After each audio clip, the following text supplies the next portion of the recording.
là, en direct.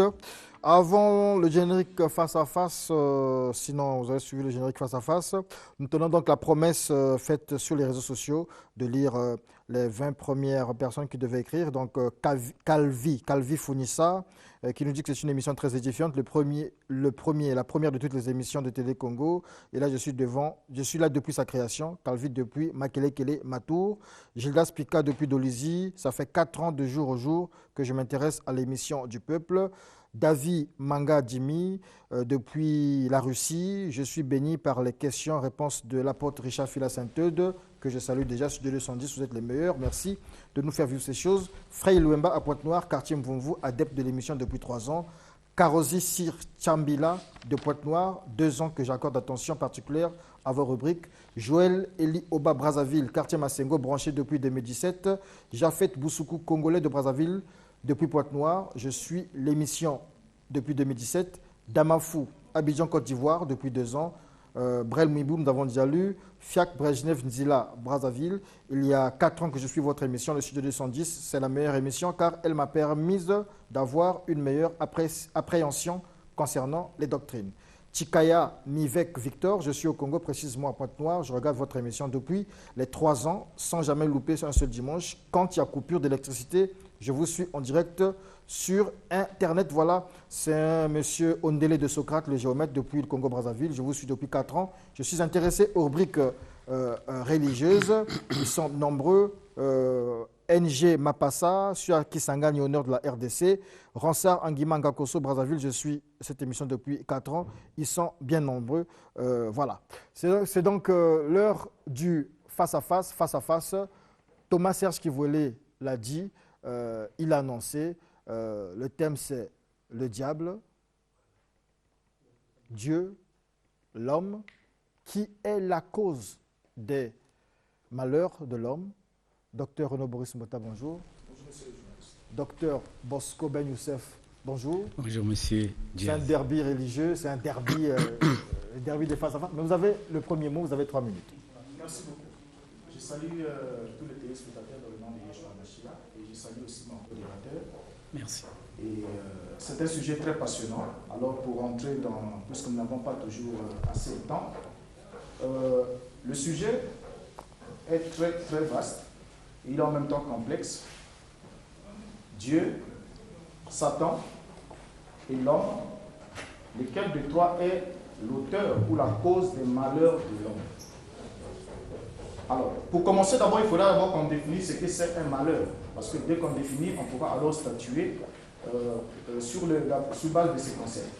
Le malheur d'abord est défini comme étant la cause qui entraîne des conséquences négatives pour une personne ou un groupe de personnes. Et il est aussi défini comme étant une succession d'événements contrariants ou parfois dramatiques. C'est aussi un état de souffrance qui assombrit l'existence et fait tomber dans la misère morale ou le désespoir. Alors, pour parler ici de l'auteur, lorsqu'on parle de l'auteur, on parle de celui qui est à l'origine de quelque chose ou de celui qui cause une chose. Alors, parlons ici du malheur.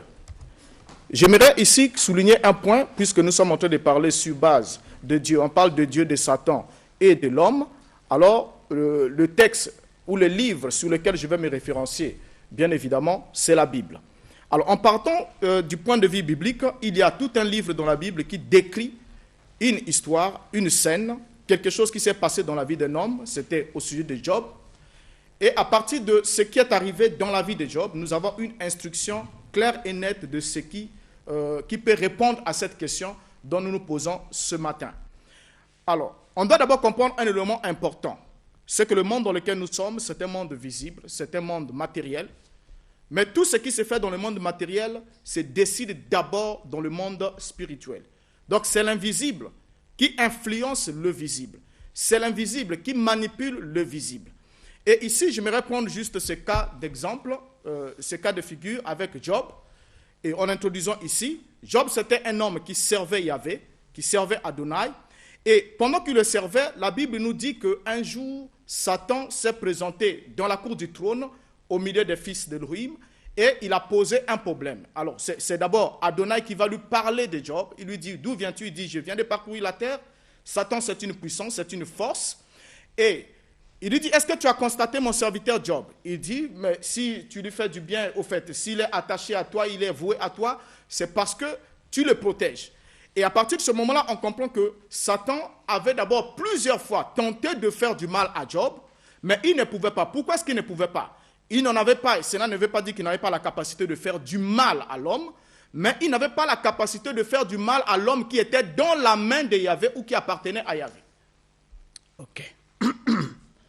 Est-ce que c'est le diable qui actionne la roue de l'existence de l'homme? Voilà la question. Les animistes ne croient pas en un Dieu immatériel qui vit quelque part. Pour cela, nous allons rentrer dans ce débat de façon technique, c'est-à-dire, nous disons ceci, est-ce que si le malheur arrive dans un peuple tel que chez nous, les Africains ou au Congo, en particulier, est-ce que c'est parce qu'il y a certaines personnes qui adorent les idoles, par exemple? Parce que nous, les animistes, on ne va pas faire un débat colmaté.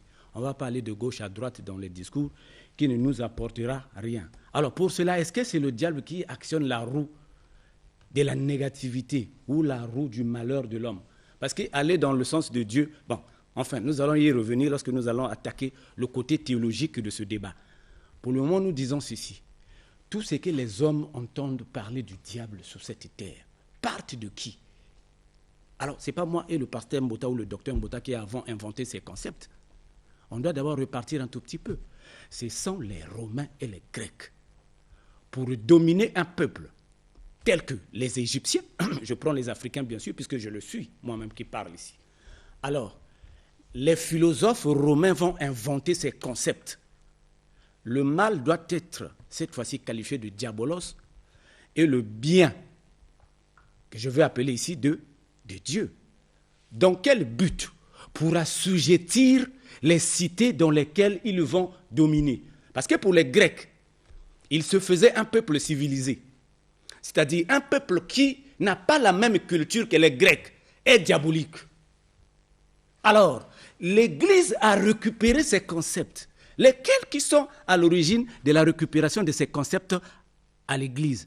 Ce sont les philosophes chrétiens d'origine égyptienne. Je commencerai par citer Clément d'Alexandrie. Je vais lire les citations lorsque je vais prendre la parole pour vous montrer lorsque Clément d'Alexandrie a constaté que, avec Origène bien sûr, qui est aussi l'un des philosophes noirs, lorsqu'ils ont constaté que les Romains ont installé la paix, ils ont appelé cette paix Dieu. Pour eux, non, chaque peuple ne peut pas avoir sa culture. Mais comment est-ce que la parole de Dieu va dominer sur les humains si chaque peuple a sa culture? Si chaque peuple a sa culture, alors appelons ces cultures démoniaques. C'est ainsi que l'Église aujourd'hui marche sur les pas de la philosophie romaine sans pourtant en tenir compte et diabolise la culture africaine, dont moi, en tant qu'animiste, je fais la plaidoirie ce matin. Je crois que j'ai encore une minute. Ok. Merci beaucoup. Je pense que le sujet, le thème est très clair. Et dans votre première prise de parole, vous n'avez pas amené un contredit, mais sauf que nous ne sommes pas sur le débat sur l'existence ou la non-existence de Dieu, parce que là, ça pourra revenir sur un autre débat, mais la thématique ici est claire. Entre Dieu, Satan et l'homme, qui est la cause des malheurs de l'homme. Et je vous ai dit que le livre de référence ici, c'est un livre que vous avez parcouru, dont vous avez la connaissance aussi. Le livre de référence sur lequel je statue ici est la Bible. Et partant de la Bible, j'ai pris une histoire pour montrer que d'abord, ce qui se passe sur la terre se décide d'abord dans les dimensions spirituelles. Parce que la volonté de Yahvé est faite sur la terre comme elle est faite au ciel. Donc, sur la terre, ce n'est que le reflet d'une volonté qui est déjà rendue manifeste dans les lieux célestes. Alors, j'ai pris l'exemple ici d'un cas important pour montrer ici la source des malheurs qui arrivent à l'homme. Et montrer qu'il n'y a pas qu'une seule forme de malheur, parce que le malheur vient dans plusieurs formes. Et Yahvé est celui qui peut envoyer le malheur à titre de jugement, à titre punitif. Et lorsqu'il le fait, cela est sans remède. Mais avant qu'il le fasse, il annonce, puisque la Bible dit il ne fait rien sans avoir révélé son secret à ses serviteurs, le prophète. Il annonce lorsqu'il veut faire un malheur et à titre punitif. Mais le diable aussi n'est pas exempté. Et je vais prendre juste un cas ici de figure, parce que j'ai parlé d'un homme, il faudra que je prenne un élément. Il y avait un homme au nom de Job, et nous connaissons toute cette histoire, ça se compte beaucoup de fois. Mais lorsque Satan se présente devant Yahvé, et que Yahvé invente les éloges sur Job, alors Satan va lui dire, si il te respecte, il t'honore, il vit très bien avec toi, il est en bonne harmonie avec toi, c'est parce que tu le protèges. Ne l'as-tu pas protégé, lui et tous ses biens? Alors par là, on comprend que si Satan comprend que Job était protégé par Yahvé, ça veut dire que Satan avait plusieurs fois, à maintes reprises, tenté de détruire Job, mais il n'a pas pu. Maintenant ici, lorsque Yahvé lui donne l'autorisation, Yahvé lui dit, je te le livre, mais ne touche pas à sa vie. Mais Yahvé ne dit pas à Satan qu'est-ce qu'il doit faire. Satan, c'est un être qui a une puissance. Mais la Bible dit quoi? Satan va utiliser les Sabéens, qui étaient un peuple barbare. Et les Sabéens vont se jeter, au verset 15, la Bible parle des Sabéens qui se sont jetés sur les troupeaux de Job et qui ont fait passer tous les serviteurs à l'épée et ils ont pris tous les troupeaux. Satan va encore utiliser le feu. Il va faire descendre le feu du ciel et tuer ceux qui étaient là. Mais pour le peuple qui était sous la terre, le serviteur qui rapportait les faits qui se sont passés, il a dit, le feu de Dieu est tombé du ciel. Bon, ne sachant pas ce qui se passe de l'autre côté, il a pensé que ce feu venait de Dieu parce qu'il descendait du ciel. Mais c'est Satan qui l'envoie. Satan va encore utiliser les Chaldéens au verset 17. Donc, de la main de ces hommes, il va infliger des maux à Job et Job va recevoir des maux qui vont venir de la part de Satan, mais sous la permission de Yahvé. Ok. Je vous suis cette fois-ci un tout petit peu dans ce débat théologique. Je prends Matthieu chapitre 14, à partir du verset 24 jusqu'au verset 26. Lorsque Pierre, puisque tu penses que c'est Satan qui est à l'origine du malheur des gens, Dieu ne fait rien sans pourtant avoir révélé à ses serviteurs, le prophète. Lorsque Pierre voit Jésus marcher sur les eaux, il appelle fantôme. Qui le lui dit de l'appeler fantôme? Est-ce que c'est Dieu ou Satan? Tu dois me répondre à cette question, M. Mbouta. Et qu'est-ce que Jésus répond à Pierre? Moi, le docteur, je pose la question, pasteur Mbouta ou docteur à la fois, en tant que mon frère. Es-tu plus que Jésus? Je crois qu'il répond à Pierre, il dit, tu as peu de foi. Non, tu ne dois pas dribbler. Le débat est soutenu. Je vous ai donné un aspect des choses pour vous montrer que ce débat, c'est un débat centré sur l'homme. Le concept de l'homme, le concept qu'on appelle l'homme, tu dis que oui, mais on a dit l'homme, tu as défini le malheur, tu n'as pas défini l'homme, tu n'as pas défini Dieu, tu n'as pas défini Satan. Voilà pourquoi je ne suis pas allé dans les définitions. Si je vais dans les définitions, regardez ce que je veux dire pour revenir sur le concept de l'homme. Voici ce qui est écrit dans le dictionnaire hébreu. Satan, adversaire, accusateur humain de quelqu'un. Accusateur humain de quelqu'un. C'est un accusateur humain. Maintenant, c'est là où les animistes disent ceci. Le mal, nous ne l'appelons jamais Satan sur cette terre. Pour nous, les animistes, le mot mal veut dire l'humain. C'est ainsi que lorsque l'homme faute, nous disons nous tous, oh mais c'est humain, tout homme est humain. Le concept humain, c'est un concept animiste. Pour nous, nous disons ceci. L'homme se trouve face à lui avec deux volets des choses. Il y a le côté humain de l'homme qui est mauvais et il y a le côté que nous appelons l'humanisme. Est-ce que vous comprenez, pasteur Mbouta? C'est ainsi que lorsque l'homme fait quelque chose de mauvais ici-bas sous la terre, les animistes sont allés plus loin pour dire ceci. Il existe les stimulateurs extérieurs que, bien sûr, les Romains ont accusés lorsqu'ils sont arrivés en Égypte. Je prends un exemple. Pourquoi les pasteurs ne jouent pas au football? Répondez-moi à cette question. Est-ce que c'est Dieu qui a dit cela ou c'est Satan? Ou bien le football est un instrument diabolique? Non. Voilà pourquoi je vous ai dit ici. Il est question de culture et art d'un peuple. Un peuple qui veut dominer un autre, pour l'assujettir, doit traiter sa culture de diabolique. C'est ainsi que, lorsque vous ne maîtrisez pas une culture, la culture vous domine. Ce n'est pas pour rien, vous, à l'église, lorsque vous prêchez, vous dites ceci, que les femmes ne font pas le maquillage. Pourquoi? Est-ce que Jésus l'a dit? Vous attaquez bien sûr à une culture et non au diable. Répondez-moi à mes questions. Pourquoi Pierre a appelé Jésus fantôme? Merci beaucoup. Docteur Mbouta, vous devez au docteur Bosco Ben Youssef une ou deux questions. Mais docteur Ben Youssef, j'ai une question à vous poser. Je la poserai aussi au docteur Mbouta certainement. Est-ce que vous niez l'existence du diable? Je réponds par un verset biblique. David a éliminé Satan. Je réponds, ce n'est pas moi, c'est la Bible qui dit. Hein. Je prends Maintenant, l'Éternel, mon Dieu, m'a donné du repos. Tout aux alentours, je n'ai plus Satan. C'est-à-dire Satan n'existe plus dans la vie de David. D'accord, ça veut dire que... Ça veut dire quoi? Le terme Satan, j'ai des versets ici que je vais répliquer au pasteur Mota, tout ce qu'il a cité sur Job, là je l'attends, je vais répliquer sur ça. J'ai au moins plus de 10 versets ici. D'accord, pas de problème. Voilà. Docteur Mota, est-ce que Satan existe? Est-ce qu'il existe réellement? Mais évidemment, Satan existe. Déjà Merci là, oui, Satan existe parce qu'on ne peut pas avoir le négatif sans le positif. On ne peut pas, comme la lumière et les Ça veut ténèbres dire que existent. si le docteur Bosco Ben Youssef dit que Satan n'existe pas, ça Satan veut dire est que le Dieu, prince de la Dieu aussi puissance n'existe des pas. ténèbres et Dieu est la puissance de la lumière. Et donc, les deux sont indépendants. En fait, les deux sont des forces. Oui, évidemment, ils sont des forces, mais seulement l'autre est tout puissant. Mais l'un est puissant, mais l'autre est tout L'autre puissant. est tout puissant, mais il n'arrive pas à détruire celui qui n'est pas puissant. Non, non, non, il fait toutes choses en un temps. Merci il y a un temps beaucoup. pour toutes choses. Merci beaucoup. Vous allez répondre aux questions du docteur Ben. C'est votre temps de parole. Ok, merci beaucoup. Alors, déjà ici, je ne sais pas, parce que lorsqu'il me pose la question de savoir pourquoi est-ce que Pierre aurait taxé Jésus de fantôme, parce que c'était quelque chose d'inhabituel. Ça, c'est d'abord un élément important. Lorsque l'inhabituel s'est produit devant quelqu'un qui n'est pas informé, qui n'est pas d'abord préparé devant l'inhabituel ou encore le surnaturel, il ne peut que traiter cela de fantôme. Et il a dit, et il a été corrigé. Je ne sais pas qu'est-ce que tu veux en tirer par là. Parler du football, pourquoi les pasteurs ne jouent pas au football? Bon, je ne sais pas qu'est-ce que ça vient faire dans ce débat ici. Là. Je ne sais pas qu'est-ce que ça vient faire ici. Et vous ne m'avez jamais trouvé un jour, vous dites que c'était mal de jouer au football. Si c'est votre passion, vous pouvez vous y livrer sans que vous ne soyez condamné. Parler du maquillage, je ne sais même pas qu'est-ce que vous voulez en dire par là. Alors, donc, ça ne fait pas partie du sujet. Et Satan dire ici aussi que David avait déjà éliminé Satan. Non, vous confondez le mot. Parce que le mot hébreu shaitan, qui signifie adversaire.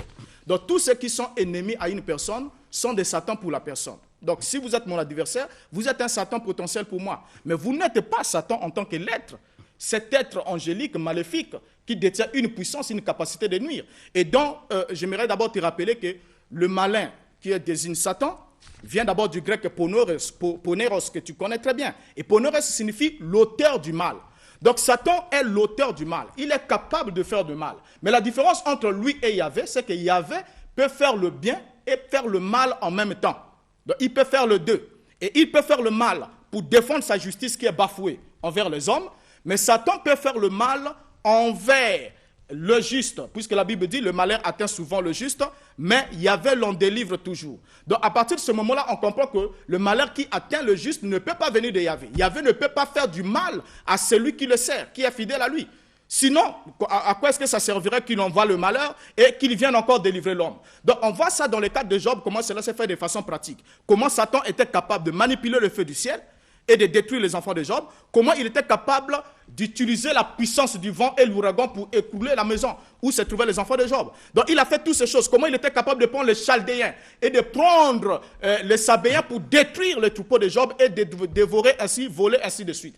Donc le malheur qui arrive à l'homme a deux sources et cela dépend de sa relation avec le divin. Lorsqu'il sert le divin, il sert le créateur du ciel et de la terre, le malheur qui peut l'arriver, qui peut l'atteindre, ne vient que de l'adversaire et il en est délivré à la suite. Voilà. Pasteur Mota, vous n'avez pas répondu à ma question. Vous avez dit, Pierre s'est retrouvé devant une situation inhabituelle. Mais le mot inhabituel que vous avez utilisé contredit ce que vous avez dit au début. Vous avez dit au début, ici tout le monde vous a suivi, vous avez dit ici que rien n'arrive à un fils de Dieu tant que Dieu ne l'avertisse. C'est l'invisible qui influence le visible. Vous l'avez dit. Comment voulez-vous que quelqu'un qui est avec Jésus, qui est suivi par Dieu, tu dis c'est inhabituel. Inhabituel là, qui actionne cet inhabituel? Pasteur Mbota, fais-nous sortir l'être là. Si vous avez peur de faire sortir le mot Satan, alors pourquoi insistez-vous là-dessus? Parce que vous avez dit que Pierre s'est retrouvé devant une situation inhabituelle. Mais qui est inhabituel? Si ce n'est la négativité. Hein, Pasteur Mbota? Donc ne jouez pas avec les choses de Dieu. Je reviens sur ce que vous dites. Est-ce que vous avez le livre de Job est témoigné historiquement? Quel est l'historien qui a confirmé ce que Job a vécu? Mais ne venez pas mentir. Vous dites Job, oui, n'importe qui peut sortir. Et mon grand-père, vous savez ce que mon grand-père a fait? Son père lui a dit, allez au champ, faites ceci. Tu creuseras quelque part, tu verras ceci. Les gens vous attaqueraient, tu prendrais la lance, tu feras ceci. Alors, tu vas dire quoi sur ça? Que c'est faux? Parce que c'est dit par un Africain ou un animiste? Non, voilà pourquoi je vous dis ceci. Je reviens sur ce que vous dites. Ok, ton Satan là, il agit sur quel instrument? Il agit sur quel instrument dans la société? Pas sur la culture des gens. Vous dites, il dit à Job, il a détruit le bétail de Job. Oui, ce n'est pas l'élevage.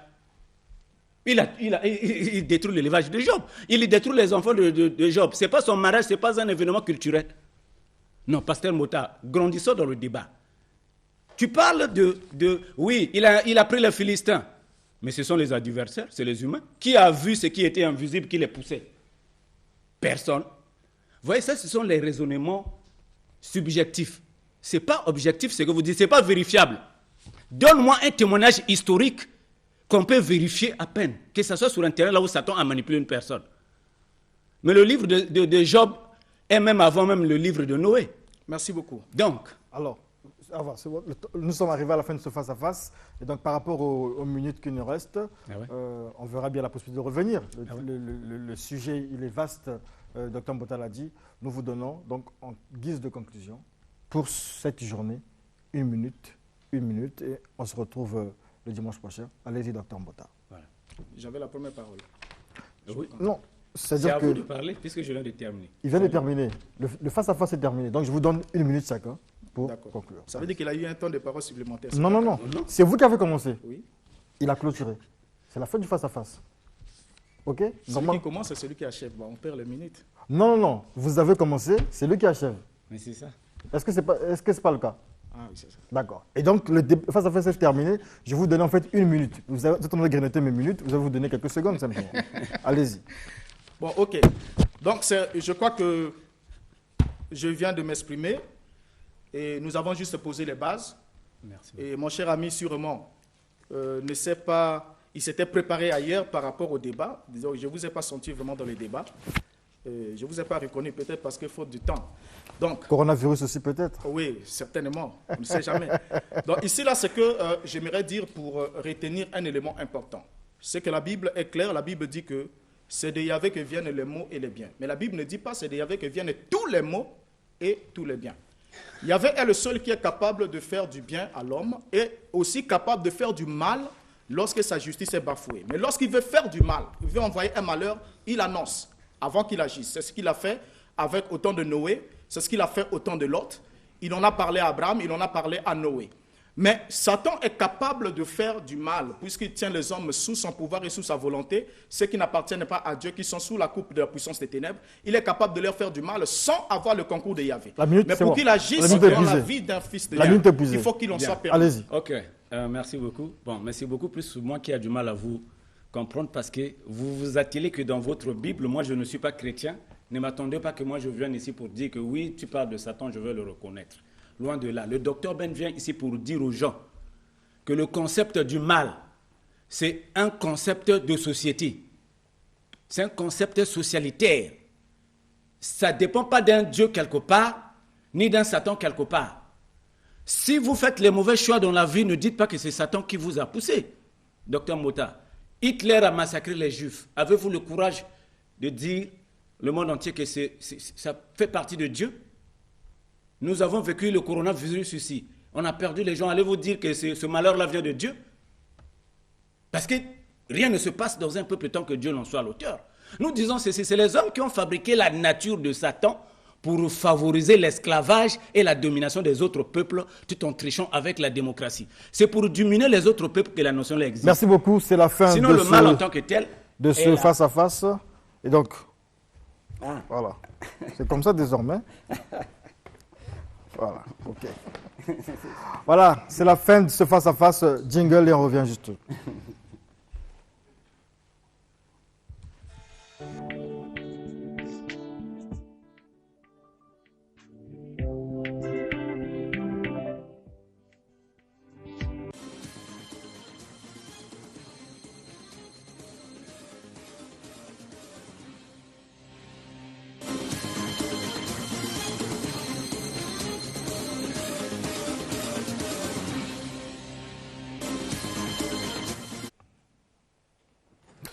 Voilà, c'est la fin du face-à-face aujourd'hui et donc nous continuons avec le même thème dimanche prochain. Merci à tous ceux qui nous ont écrit, qui ont réagi sur notre page Facebook. On avait dit 20 personnes, mais vous êtes plus de 20 personnes qui ont réagi et donc nous avons essayé de lire, nous avons essayé de saluer, de faire un coucou à tout le monde. Et donc merci au peuple de Studio 210.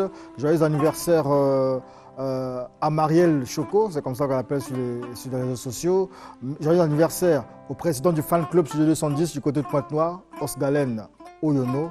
Merci à toute l'équipe, la puissante équipe du Studio 210, Izzy Sonyangé, Marina Bouesso, Vincent Osséré, Emma Rotamba, Didier Mungala, là j'arrive à le dire, Didier Mungala, Rafo Kemba du côté de la réalisation avec Arsi Landou et Tandy Mangani, Jean-Claude Gabiza, le retour de Jean-Claude Gabiza, on lui dit bien des choses après cette douloureuse épreuve. Chaber Ngouma, le DG Chaber Ngouma, voilà, Onodal, oh là là, comment on l'appelle, Daniel Omboulou, l'homme d'Abala, et ils sont nombreux qui nous soutiennent.